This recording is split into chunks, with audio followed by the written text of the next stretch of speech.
अच्छा, कल आप लोग लेट आए थे और आज आपका पहला दिन है। अच्छा, देखे देखे से तो लग रहे हो।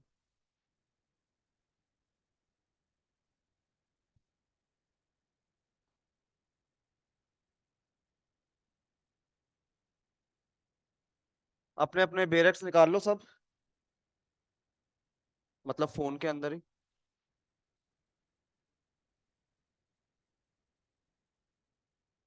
नई वाली, पुराने का अब कोई काम नहीं है, प्रेसिडेंट साहब के भी साइन हो गए अब।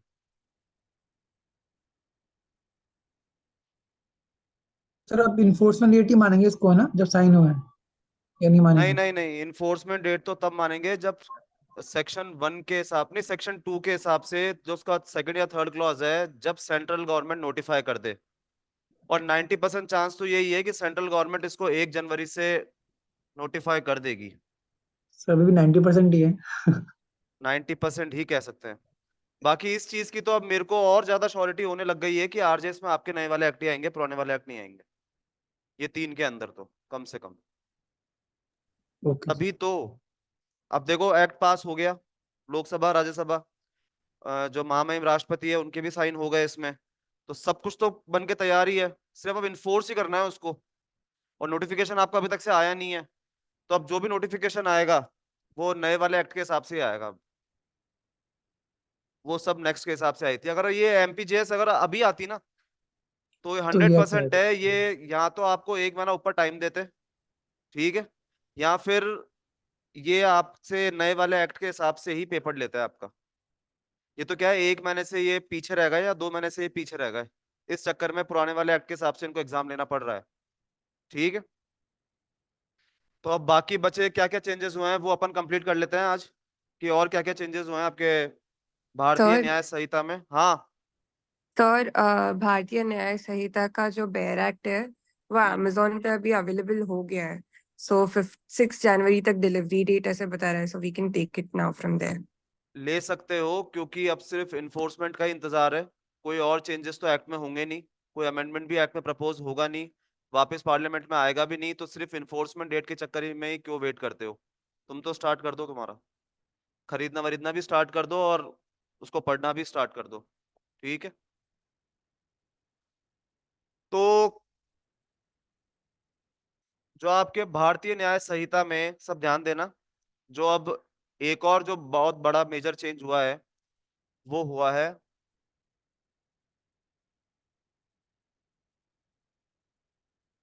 सुसाइड को लेके।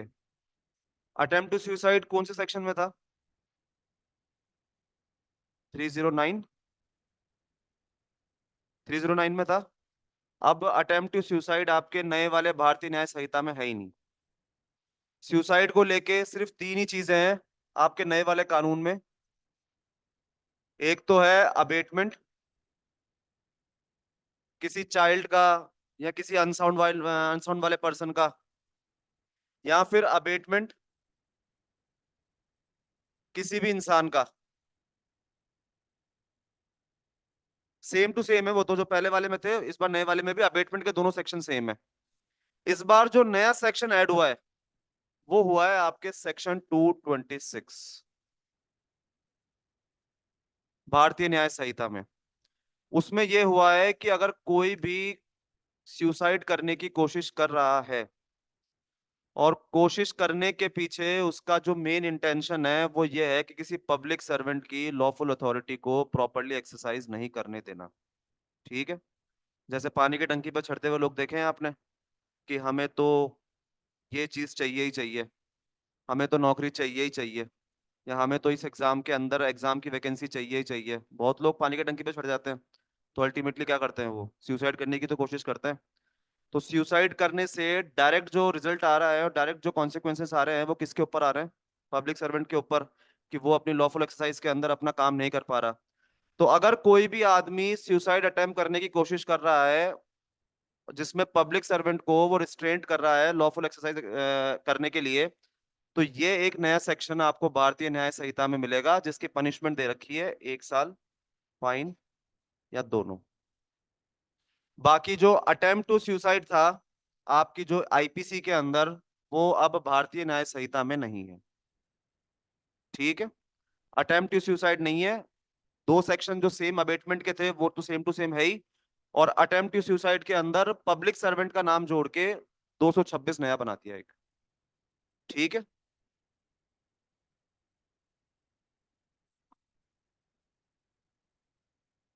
एक आपके आईपीसी में एक और सेक्शन नया ऐड हुआ है, सेक्शन 69। पहले आपकी आईपीसी में ऐसा कोई सेक्शन नहीं था। ये सेक्शन बात करता है कि अगर कोई भी इंसान अगर किसी विमेन को डिसीटफुली,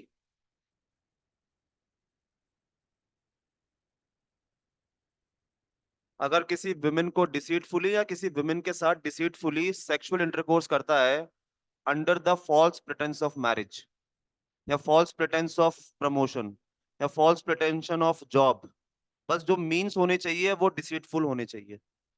ठीक है।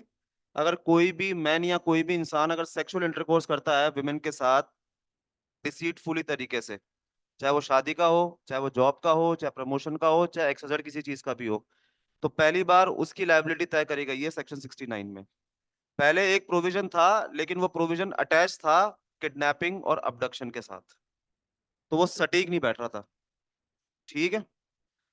तो क्योंकि प्रॉब्लम क्या आ रही थी पहले के केसेस में कि फॉल्स प्रिटेंस ऑफ मैरिज तो आराम से प्रूव कर लेते थे आप कोर्ट में, लेकिन जो मेन एसेंशियल होता था किडनैपिंग और अबडक्शन वो प्रूव कर नहीं पाते थे, क्योंकि उस सिचुएशन के अंदर हमेशा विमेन की कंसेंट दिख जाती थी कोर्ट के अंदर कहीं ना कहीं। तो इस बार किडनैपिंग अबडक्शन को एकदम बाहर निकाल दिया और फॉल्स प्रिटेंस को स्पेसिफिकली सेक्शन 69 के अंदर इंसर्ट कर दिया। ठीक है।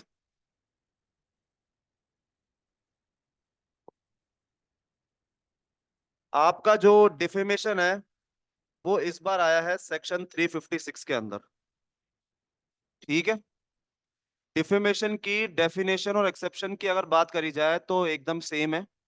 बस अगर पनिशमेंट की बात करी जाए तो पनिशमेंट इसकी शायद 2 साल ही थी, है ना? पिछले वाले में भी पनिशमेंट डिफेमेशन की ऑनलाइन Yes, sir. 2 साल थी, यस सर। फाइन था, या दोनों था। बस इस बार कम्युनिटी सर्विस भी ऐड कर दी है डिफेमेशन के साथ पनिशमेंट में।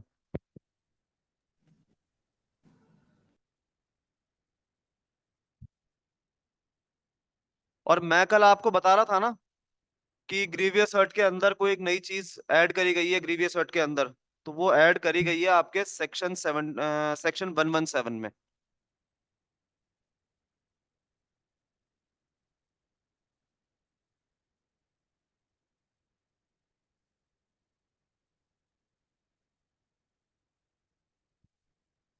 सेक्शन 117 निकाल लो सब।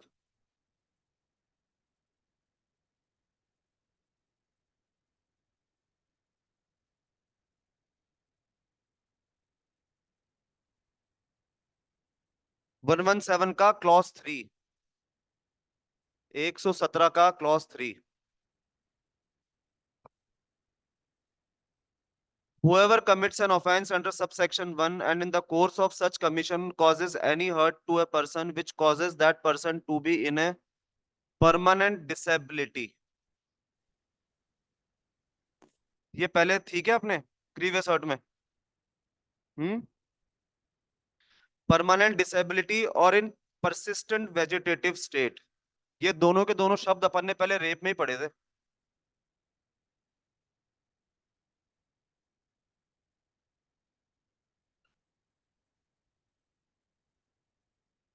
शाल be punished with rigorous imprisonment, जिसकी पनिशमेंट है 10 years to LI, which means imprisonment for the remainder of that person natural life. ठीक है। और क्लॉज 3 के साथ साथ क्लॉज 4 भी नया जोड़ा है, जिसमें एक तरीके से मॉब लिंचिंग की भी बात करी गई है।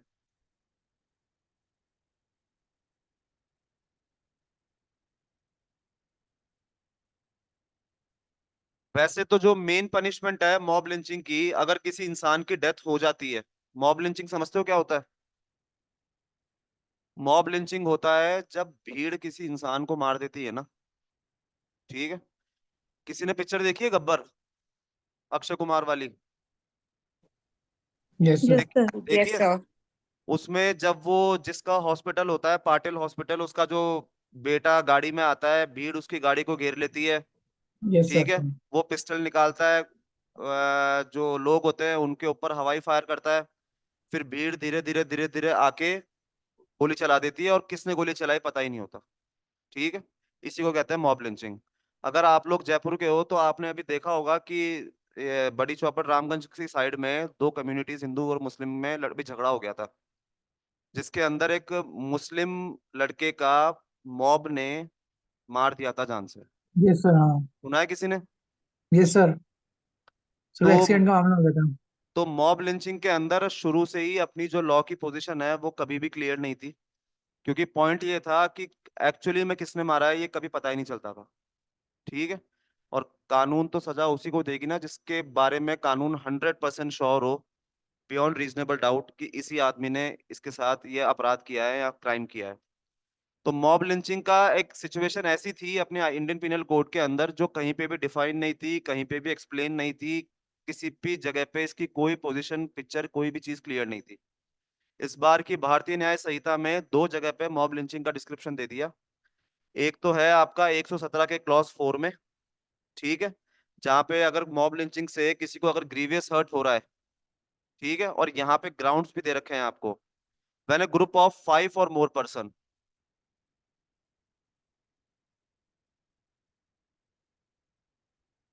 when a group of 5 or more person acting in concert causes grievous hurt to a person on the ground of his, अब ये है इस सेक्शन का essential point, race, caste, community, sex, place of birth, language और personal belief. Personal belief को बहुत ज्यादा broadly interpret कर सकते हैं, क्योंकि पर्सनल बिलीफ रिलीजियस वे में भी आ जाती है, पर्सनल बिलीफ बहुत सारी चीजों में आ जाती है। ठीक है, मानो गांव के 10 लोगों को लगता हो कि इस आदमी में शैतान या चुड़ैल आता है या कोई चुड़ैल आती है, ठीक है, और वो 10 लोग मिलके उस इंसान को ही मार दे, तो पर्सनल बिलीफ हो सकती है ना ये चीज। अब वहां पे ना तो आपका रेस था, ना कास्ट था, ना कम्युनिटी थी, ना सेक्स था, ना प्लेस ऑफ बर्थ था, पर्सनल बिलीफ थी वहां पे कि हमें 10 लोगों को लगता है कि इस पे कोई ना कोई आत्मा आती है, तो इससे बढ़िया मार दो। तो अगर कोई भी मॉब लिंचिंग के अंदर अगर ग्रीवियस हर्ट हो रहा है तो वो लाइबल होगा आपके सेक्शन 117 के क्लॉज 4 में। इसकी पनिशमेंट कितनी है? 7 years प्लस फाइन। ठीक है, और अगर कोई भी मॉब लिंचिंग करते समय अगर किसी का मर्डर ही कर दे तो वो आपके लाइबल होगा सेक्शन 103 क्लॉज 2 में। इस बार पनिशमेंट फॉर मर्डर जो है वो एक पैराग्राफ का नहीं है, इस बार 2 पैराग्राफ का है, क्लॉज 1 क्लॉज 2। क्लॉज 1 के अंदर जो पनिशमेंट फॉर मर्डर है वो नॉर्मल है, और क्लॉज 2 के अंदर मॉब लिंचिंग की बात करी गई है।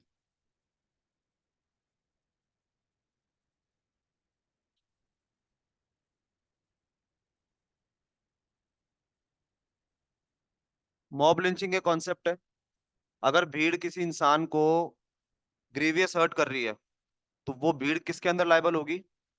117 के अंदर। ठीक है, और भीड़ किसी इंसान को जान से ही मार दे, एकदम ही गेम ओवर, तो 103 क्लॉज 2।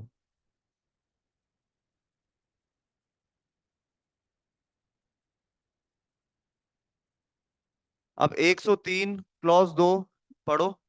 मैंने group of 5 or more person acting in concert, वही सेम बात है, commits murder on the ground of race, caste, community, sex, place of birth, language, personal belief और एनी अदर सिमिलर ग्राउंड, तो उसमें punishment कितनी है?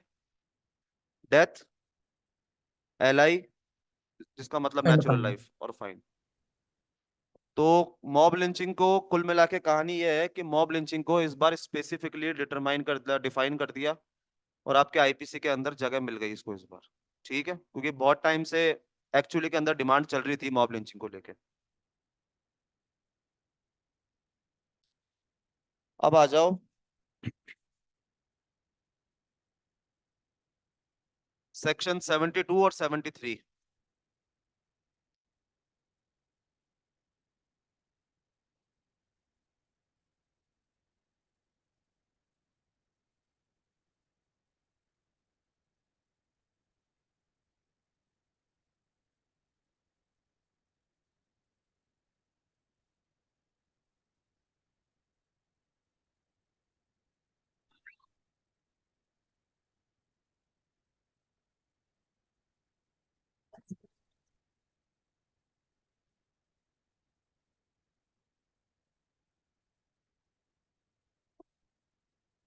इसका ओल्ड सेक्शन कौन सा था? 228A। हम्म।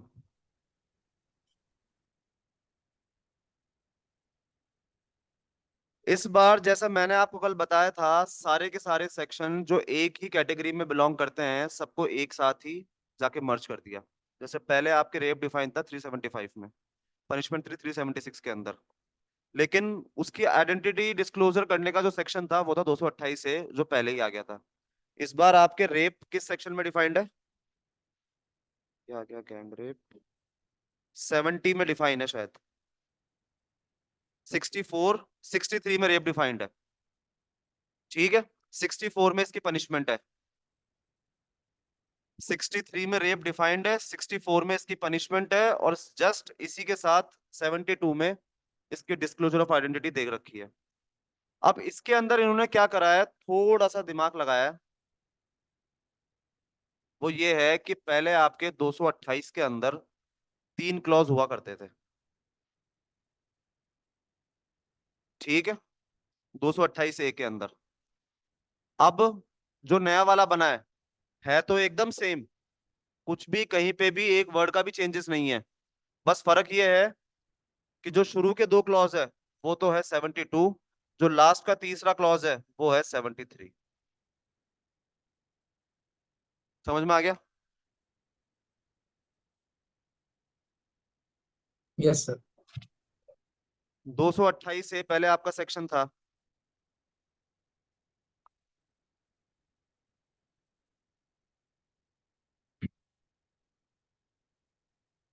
ये प्रिंटिंग पब्लिकेशन इन्होंने अलग कर दिया।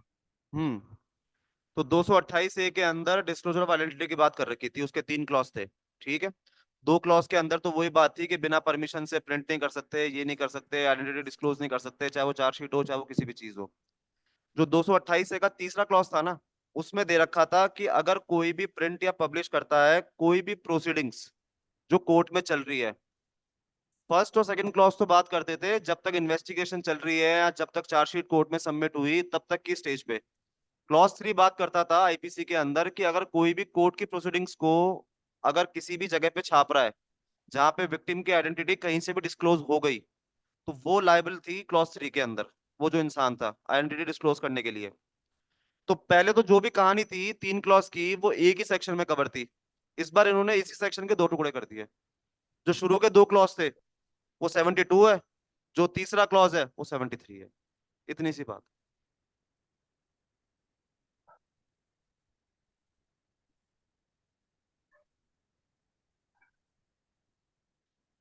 इस बार एक चीज और सबसे सही है,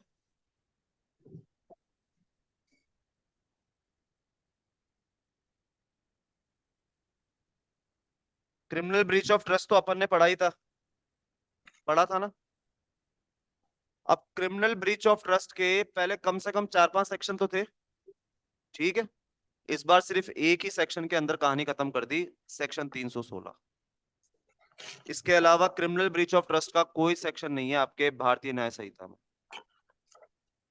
पहले चीटिंग के भी कितने सारे सेक्शन थे, 415, 416, 417, 418, 420।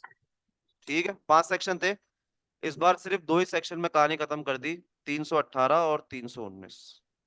एक तो हो गया आपके चीटिंग का और एक हो गया आपके पर्सोनेशन का। इसके अलावा कोई फालतू की रामायण, कोई फालतू की चीजें नहीं डाली इसमें। अब एक सेक्शन निकालो, सेक्शन 304,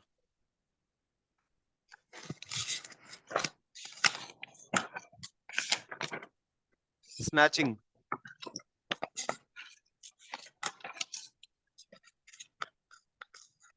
ये जिसका भी ओपन है माइक प्लीज बंद कर लो। वेब कैम तो तुम लोगों से ऑन होता है नहीं, माइक ऑन छोड़ जाते हो।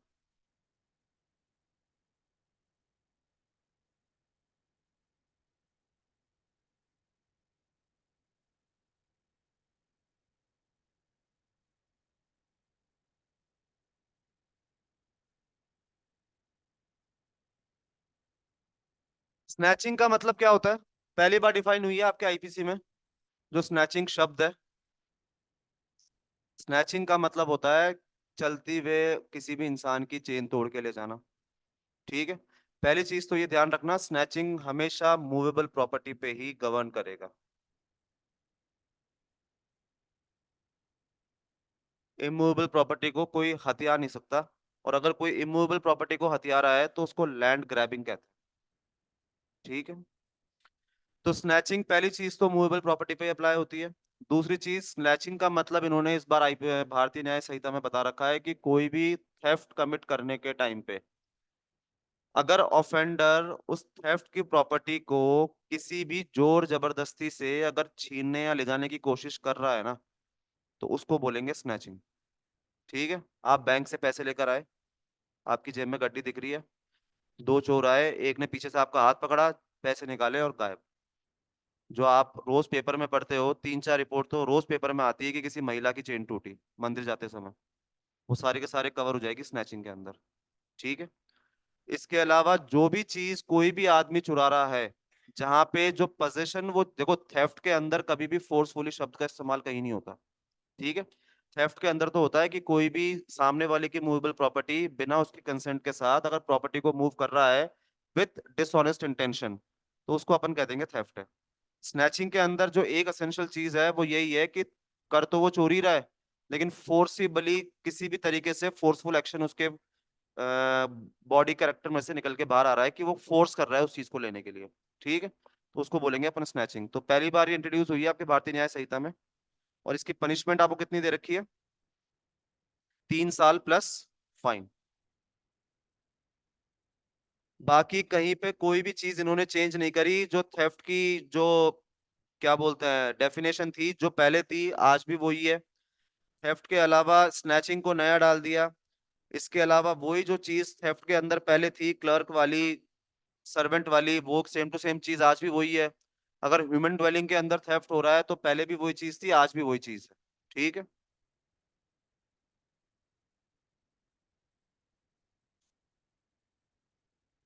एक मुझे कोई देख के बताओ कि ब्राइबरी की पहले पनिशमेंट क्या थी?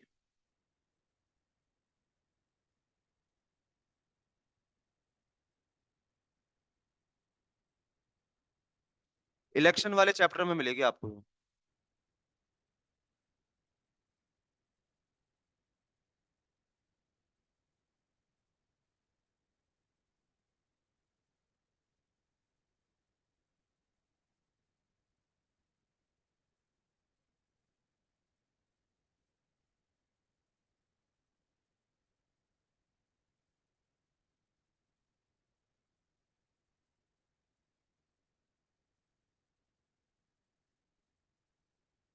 हम्म।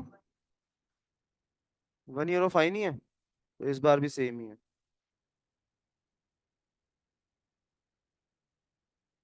और इसमें ब्राइबरी बाय ट्रीटिंग भी था क्या? क्या सेक्शन नंबर है? 171 बी है सर। पनिशमेंट 171 ई। हम्म। सर ट्रीटिंग वाले में सिर्फ फाइन थी पनिशमेंट। ट्रीटिंग वाला पहले डिफाइन नहीं था कहीं पे भी ना? नो सर, अलग तो से इस डिफाइन बार था। इन्होंने ट्रीटिंग वाले को एक्स्ट्रा डिफाइन कर दिया ब्राइबरी के अंदर।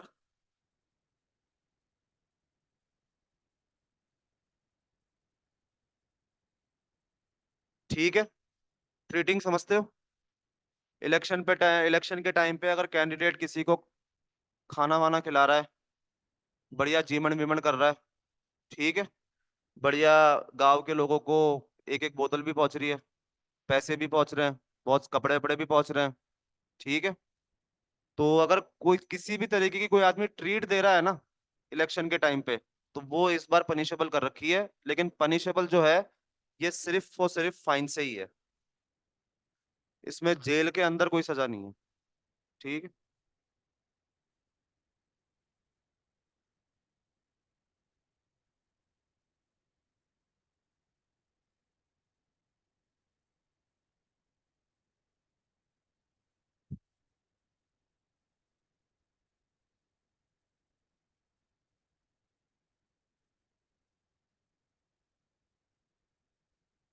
अब आ जाओ सेक्शन 113।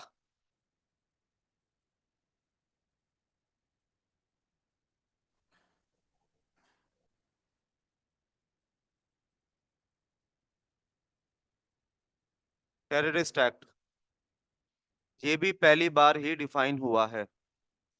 हमेशा टेररिस्ट को हम किस सेक्शन में लाइबल करते थे, कुछ आइडिया टाडा। है? सर अगर टाडा। टाडा में तो चलो होते ही थे वो, स्पेशल लॉबी हो गया। अगर आईपीसी में किसी को लाइबल करना हो तो किस सेक्शन में करते थे? घूम फिर के एक ही सेक्शन था, 302। भाई टेररिस्ट का काम क्या है? लोगों को मारना, अगर मार दिया तो 302। टेररिस्ट शब्द कहीं आईपीसी में डिफाइन नहीं था। टेररिस्ट को लेके एक पनिशमेंट कहीं आईपीसी में डिफाइन नहीं थी। टेररिस्ट किस चीज को बोलेंगे कि अगर कोई आदमी ये वाली चीजें कर रहा है तो तब हम उस आदमी को लेबल कर देंगे कि टेररिस्ट है, ये कहीं आईपीसी में डिफाइन नहीं था। लेकिन इस बार आपके भारतीय न्याय संहिता के अंदर टेररिस्ट का पूरा एक सेक्शन दे रखा है, बड़ा सारा, जो सेक्शन है 113।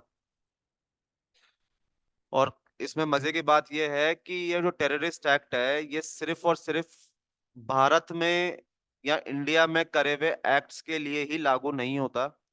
अगर कोई भी टेररिस्ट एक्ट अगर बाहर फॉरेन कंट्री में भी कमिट कर रहा है ना, तो भी हम उसको यहाँ लायबल कर सकते हैं 113 के अंदर। ठीक है, अगर हमको यहाँ मिल गया तो वो ठीक है। अब टेररिस्ट एक्ट के अंदर आने के लिए क्या क्या चीजें इन्होंने दे रखी है। 113 कह रहा है कि whoever does any act with intent to threaten or likely to threaten the unity, integrity, sovereignty, security or economic security of India, or with intent to strike terror or is likely to strike terror in the people or any section of the people in India or in any foreign country। तो पहली चीज तो ये दिमाग में रखना, जो आपके अंग्रेज करते थे ना 1860 के अंदर, कि मैंने कल क्या बताया था कि अंग्रेजों का एक ही मोटिव था लॉज बनाने के पीछे, वो था अपनी सरकार बचाना। ठीक है, किसी भी तरीके से उनकी सरकार और उनकी सुप्रीमेसी भारत के अंदर बनी रहे, और किसी भी तरीके से जो पैसे, जो रेवेन्यू उनको जनरेट मिल रहा था, जो उनका रेवेन्यू जनरेट हो रहा था, वो कहीं से भी रुके नहीं। ठीक है, लेकिन इस बार की जो न्याय संहिता बनी है वो पूरी की पूरी फोकस्ड है भारत को लेके, ना कि गवर्नमेंट को लेके। ठीक है, अब अगर अंग्रेज यहाँ पे लॉ बनाते तो यहाँ पे क्या लिखते कि कोई भी आदमी थ्रेटन कर रहा है या लाइकली टू थ्रेटन कर रहा है कोई भी गवर्नमेंट, चाहे वो सेंट्रल गवर्नमेंट हो चाहे स्टेट गवर्नमेंट हो, यही लिखते। सेडिशन में भी यही लिखा हुआ था। उसको बदल के अब क्या करा है कि कोई भी यूनिटी, इंटीग्रिटी, सॉवरेनिटी अगर इंडिया की अगर कोई भी डिस्टर्ब करेगा तो हम उसको लायबल करेंगे उस टाइम पे। गवर्नमेंट का यहाँ पे कोई चक्कर ही नहीं है, क्योंकि अब मामला राजद्रोह से कहाँ पे कन्वर्ट हो गया, देशद्रोह के अंदर।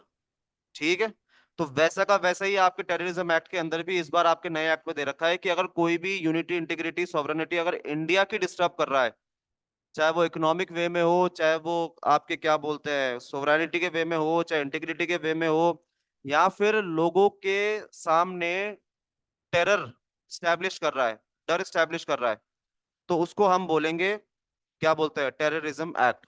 ठीक है, और लास्ट लाइन अगर आप पढ़ोगे तो उसमें ऐसे लिखा हुआ है कि और any section of the people in India और इन एनी फॉरेन कंट्री। ठीक है, तो ये अप्लाई सिर्फ भारत में हुए टेरर एक्ट्स पे नहीं होता, ये फॉरेन में हुए टेरर एक्ट्स पे भी अप्लाई होता ही है। पहला, बाय यूजिंग बॉम्ब, डायनामाइट और अदर एक्सप्लोसिव सब्सटेंस, डिफाइन कर दिया। ठीक है,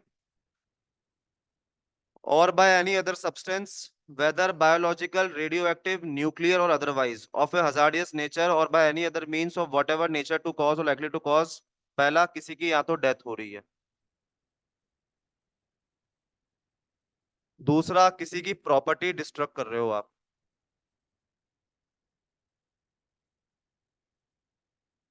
तीसरा, डिस्ट्रप्शन कर रहे हो आप किसी भी सप्लाईज का या किसी भी सर्विसेज का जो असेंशियल है लाइफ के लिए। मतलब आप हाईवे वाईवे के अंदर आप ब्लास्ट कर रहे हो, जैसे रोडे वोडे टूट गई और हमारा जो सामान आता है राशन वाशन का वो वहां से आना बंद हो गया, हमको सप्लाई मिलना बंद हो गई, सब्जियां आना बंद हो गई, तो ये भी एक टेररिज्म का एक्ट ही बना दिया। इसके अलावा damage to monetary stability of India by way of production, smuggling, circulation of counterfeit Indian paper currency. तो याद रखना, टेररिज्म सिर्फ और सिर्फ बॉम्ब ब्लास्ट करने वाले या आतंकवादियों पे ही रिलेशन में नहीं आता। अगर कोई इंडिया की इकोनॉमिक वे में भी हालत खराब कर रहा है ना, ठीक है ना, चाहे नकली नोट छाप रहा हो, चाहे इंडिया को किसी भी तरीके से मॉनेटरी लॉस पहुंचा रहा हो, तो वो भी टेररिज्म का ही एक्ट है। इसके अलावा डैमेज और destruction of any property in India और in foreign country used or intended to be used for the defense of India or in connection with any other purpose of the government of India, any state government or any of their agencies. तीसरा, किसी भी forceful तरीके से criminal force का use करके किसी भी public functionary को उसकी जगह से, क्या बोलते हैं, पब्लिक फंक्शनरी की डेथ कॉज करने, या तो किसी ने कर दी या फिर उसकी अटेम्प्ट कर रहे हैं। कहने का पॉइंट यह है कि क्रिमिनल फोर्स का यूज करके आप किसी भी पब्लिक सर्वेंट की या तो आपने डेथ कॉज कर दी या आप अटेम्प्ट कर रहे हो करने के लिए, तो वो भी एक टेररिज्म एक्ट ही है। इसके अलावा कोई भी डिटेन कर रहा है, किडनैप कर रहा है, अबडक्ट कर रहा है किसी भी इंसान को, वो प्लेन हाईजैकिंग सुनी है क्या आपने? प्लेन हाईजैकिंग, तो ये तीसरा वाला क्लॉज उसकी बात कर रहा है कि अगर किसी भी इंसान को अबडक्ट कर रहा है, डिटेन कर रहा है, ताकि बार्गेन कर सके किससे, गवर्नमेंट ऑफ इंडिया से, किसी भी तरीके की, तो वो भी एक टेररिज्म एक्ट ही है। अब इसकी पनिशमेंट कितनी दे रखी है? पनिशमेंट है आपके क्लॉज 2 में, कोई भी टेररिज्म एक्ट कमिट कर रहा है, पहला क्लॉज, अगर उस ऑफेंस को करने के टाइम पे अगर किसी की डेथ हो गई तो पनिशमेंट वही ग्रीवियस है, डेथ, LI प्लस फाइन। और अगर वो करने के टाइम पे किसी की डेथ नहीं हुई, ठीक है, और उसने ऐसा ऑफेंस किया जो पनिशेबल है किसी भी इम्प्रिजनमेंट से, तो उस सिचुएशन के अंदर उस इंसान को पनिशमेंट मिलेगी 5 to LI प्लस फाइन, मतलब मिनिमम 5 साल और 5 साल से LI प्लस फाइन। अब आपके क्या बोलते हैं 113 के अंदर ही इन्होंने बाकी सब कैटेगरी के लोगों को भी इंक्लूड करके रख दिया। अब बाकी सब लोग कौन से हुए? जैसे आपका क्लॉज 3 है, कोई भी कंस्पायर कर रहा है, कोई भी अटेम्प्ट कर रहा है, कोई भी अबेट कर रहा है, या कोई भी एक्ट कर रहा है, या कोई भी इंसाइट कर रहा है, यानी अबेटमेंट वाले भी एक ही क्लॉज में आ गए, अटेम्प्ट करने वाले भी एक ही क्लॉज में आ गए, कॉन्स्पिरेसी करने वाले भी इसी क्लॉज के अंदर आ गए। तो अगर ये कोई भी काम कर रहा है तो वो सबकी लाइबिलिटी भी आपके क्लॉज 3 के अंदर डिटरमाइन हो गई। क्लॉज 4 के अंदर कर दिया कि अगर कोई भी ऑर्गेनाइज कर रहा है कैंप, अब ये नहीं होता कैंप के आपके, क्या बोलते हैं, जो पाकिस्तान के अंदर कैंप चलते हैं, ठीक है, जहाँ पे लोगों को बम बनाना सिखाते हैं या फिर हथियार चलाना सिखाते हैं, अगर कोई भी कैंप करते हुए पकड़ा गया या फिर कोई भी कैंप के अंदर भी आ गया तो उसको भी टेररिस्ट एक्ट को स्पेसिफिकली कंसिडर कर दिया और उसको भी क्लॉज 4 के अंदर लाइबल कर दिया। क्लॉज 5 के अंदर अगर मानो कोई भी ऑफेंस हुआ हो या नहीं हुआ हो, या कोई ऑफेंस हो भी गया हो जो टेररिज्म एक्ट के अंदर डिफाइन होता है, अब डिफाइन होने के बाद उसका कोई भी मेंबर अगर पकड़ा जाए, मानो ऑफेंस होने वाला था और हमने एक दो जो उसके मेंबर थे गैंग के, उनको पहले ही पकड़ लिया हमने, मानो कसाब पहले ही पकड़ा जाता बंदूक चलाने से पहले, तो उसकी लायबिलिटी भी हमने क्लॉज 5 के अंदर तय कर दी पहले ही। ठीक है, कि अगर कोई भी मेंबर है ऑर्गेनाइजेशन का तो वो भी लाइबल है। क्लॉज 6 के अंदर हमने छुपाने वालों को भी इसी के अंदर जोड़ दिया कि अगर कोई भी आदमी छुपा रहा है या कोई भी आदमी कंसील कर रहा है उन इंसानों को जो टेररिस्ट एक्ट कमिट कर चुके हैं या करने जा रहे हैं या फिर करके आ रहे हैं, ठीक है, तो उनकी भी पनिशमेंट हमने तय कर दी। इसके अलावा चोर बाजार वालों को भी हमने इसमें ऐड कर दिया क्लॉज 7 के अंदर, कि टेररिस्ट एक्ट कमिट करने के बाद अगर कोई भी प्रॉपर्टी अगर किसी भी इंसान ने रिसीव करी है जानते हुए भी कि ये प्रॉपर्टी टेररिज्म से आई है, किसी टेररिस्ट एक्ट से आई है, जैसे मानो नकली नोट किसी इंसान ने छापे और बांग्लादेश से या किसी भी कंट्री से हमारे पास आ गए और हम ये जानते थे कि ये नकली नोट है और ये टेररिज्म के एक्ट से ही आया है वहां से, और ये भी एक तरीके का ऑफेंस ही है, फिर भी हमने उस नकली नोटों को हमारे पास रखा और बाजार में सर्कुलेशन भी चला दिए, तो हम लायबल हो जाएंगे इस सेक्शन के अंदर। ठीक है, समझ में आ गया? कोई परेशानी?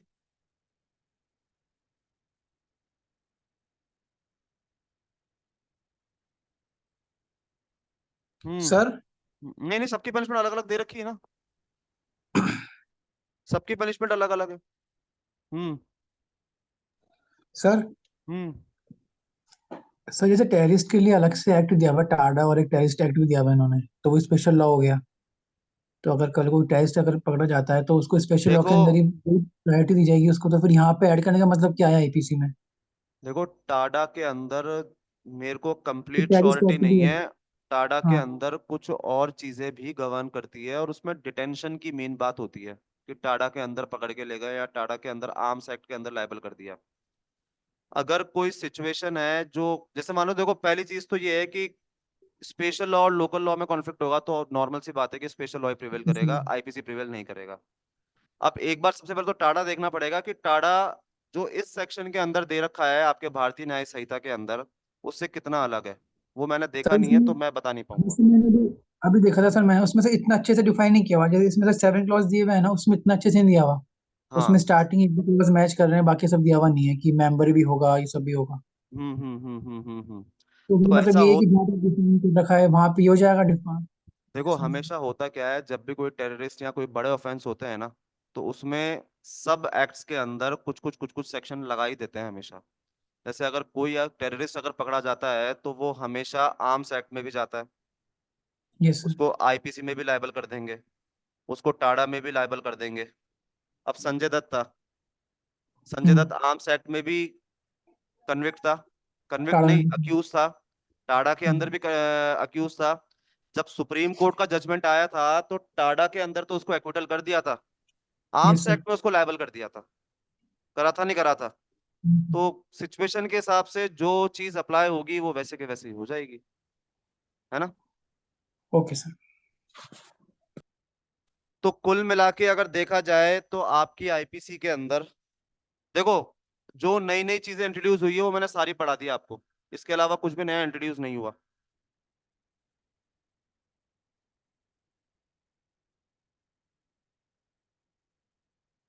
अब थोड़ी सी प्रैक्टिकल एस्पेक्ट बता देता हूं मैं। कुल मिला के ये एक्ट तो आपको दोबारा पढ़ना पड़ेगा, ठीक है, इसमें कोई भी किंतु परंतु कहीं पे भी इफ एंड बट नहीं चलेगा, क्योंकि अपन ने जो अभी तक चीजें पढ़ी है वो चीजें पढ़ी है जो इस एक्ट के अंदर नई इंट्रोड्यूस्ड हुई है, ठीक है। इसके अलावा भी बहुत सारी छोटी मोटी चीजें हैं जो एक्ट में इंट्रोड्यूस हुई है, वो तो अपन जब कंप्लीट पढ़ेंगे तभी कंप्लीट क्लैरिटी उसकी चीज की ले पाएंगे। अगर अपन डेफिनेशंस वगैरह इन सब चीजों की बात करें तो डेफिनेशंस 90% चेंज किसी भी एक्ट में किसी भी सेक्शन में नहीं है, चाहे वो थेफ्ट हो, चाहे वो रेप हो, चाहे वो सेक्सुअल हरासमेंट हो, चाहे वो वॉयरिज्म हो, चाहे वो मॉडेस्टी हो, चाहे वो आपके जनरल एक्सेप्शंस हो, चाहे वो आपके जनरल डिफेंसेस हो, चाहे वो आपके प्राइवेट डिफेंस हो, अबेटमेंट हो, सब के सब एकदम सेम टू सेम लैंग्वेज में जैसे पहले लिखे हुए थे वैसे ही अभी के अभी लिखे हुए हैं। तो यहाँ पे जिसने कॉन्सेप्चुअल बेसिस में अगर पढ़ रखा है, ठीक है, तो उसे तो घबराने की जरूरत बिल्कुल भी नहीं है, ठीक है, क्योंकि उसको तो सिर्फ एक ही चीज याद करनी है, सेक्शन नंबर्स।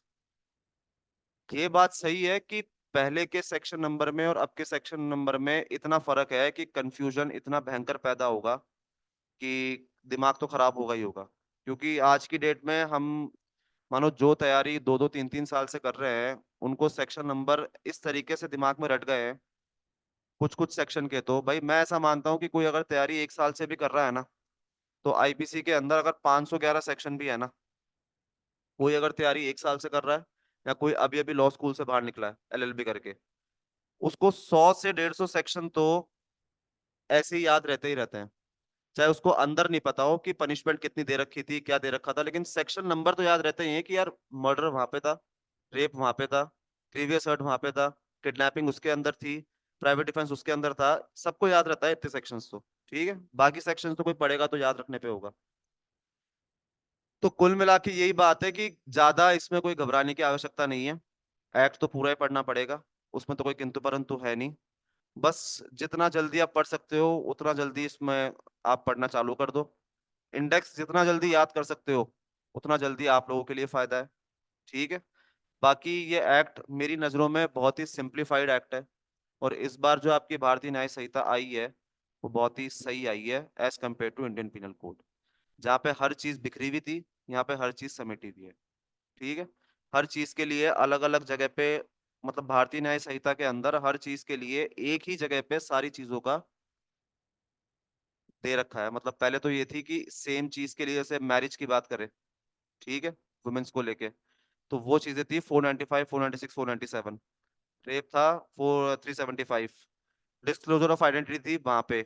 इसके अलावा अगर किडनैपिंग अबडक्शन में कोई फॉल्स प्रेटेंस ऑफ मैरिज कर रहा है तो वो था किडनैपिंग वाले चैप्टर में।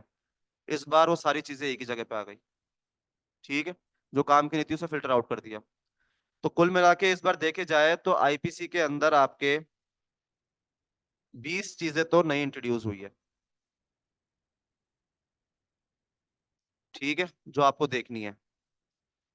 इस बार जो पनिशमेंट बढ़ी है आपके आईपीसी के अंदर, वो इन टोटल 33 सेक्शंस में बढ़ी है।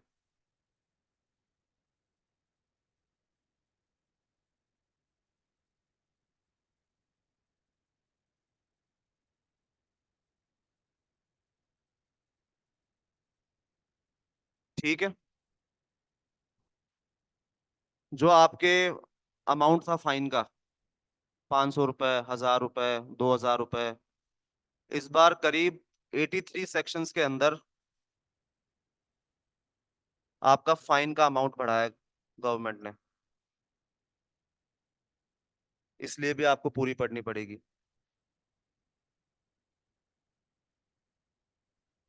ठीक है,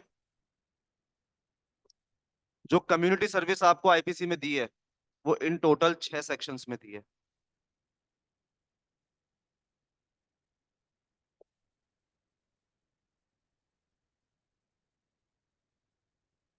ठीक है, और जो आपके आईपीसी से रिपील हुए हैं सेक्शन, वो इन टोटल 19 सेक्शन रिपील हो गए या रिमूव हो गए। तो ये है आपकी नई आईपीसी का सार पुरानी आईपीसी से।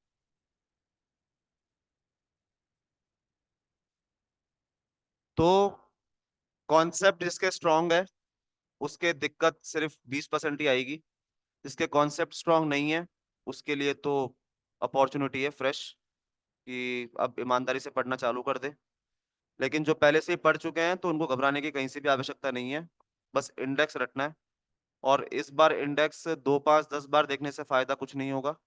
जब तक इस इंडेक्स को आप एकदम 30-40 बार याद नहीं कर लोगे, आंखों के सामने नहीं निकाल लोगे, तब तक ये इंडेक्स याद होगा नहीं। क्योंकि इसको याद करने से पहले आपको पुराना वाला दिमाग से निकालना बहुत जरूरी है। समझ रहे हो? क्योंकि यहाँ पे जो बात हो गई ना, वो दिल और दिमाग की हो गई। दिल तो कहता है 1860, दिमाग कहता है 2023। तो अब लड़ाई इन दोनों के बीच में हो गई अब।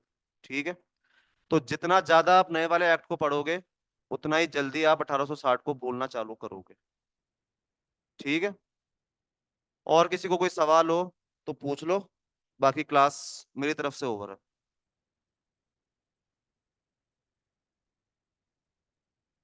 कोई डाउट किसी को? सर एक टेरिस वाली डेफिनेशन में क्लॉज सी में एडवोकेट्स वर्ड का यूज हुआ है, कहाँ पे? कमिट से एडवोकेट। सर ये 113 है ना, सेक्शन क्लॉज 3 टेरिस डिफाइन 113। हुआ है। इसमें ये एडवोकेट्स वर्ड यूज हुआ है, इसका मतलब क्या रहा? 113 के क्लॉज 3 में कंस्पायर, अटेम्प्ट टू कमिट और एडवोकेट्स। एडवोकेट सर सिर्फ वो कोर्ट वाले एडवोकेट्स नहीं होते। नहीं सर, वो नहीं बोल रहा मैं। वो एडवोकेट्स का मतलब जो ये ज्ञान और पट्टी पढ़ाते हैं ना, उनको भी एडवोकेट्स ही बोलते हैं, है ना? जो आपको गाइड ओके। करते हैं या जो आपको मिसगाइड करते हैं, उनको एडवोकेट्स ही बोलते हैं। मतलब लिटरल मीनिंग मत लेना, कोई वकील लोग मुझे ही आ जाए लपेटने यहाँ पे। नहीं, अपडेट्स और आगे बताया मैं तो ये वाला वर्ड क्यों ऐड किया, इसलिए मैंने पूछा। नहीं नहीं, एडवोकेट का मतलब गाइडेंस देना ही होता है। ठीक है सर। और कोई?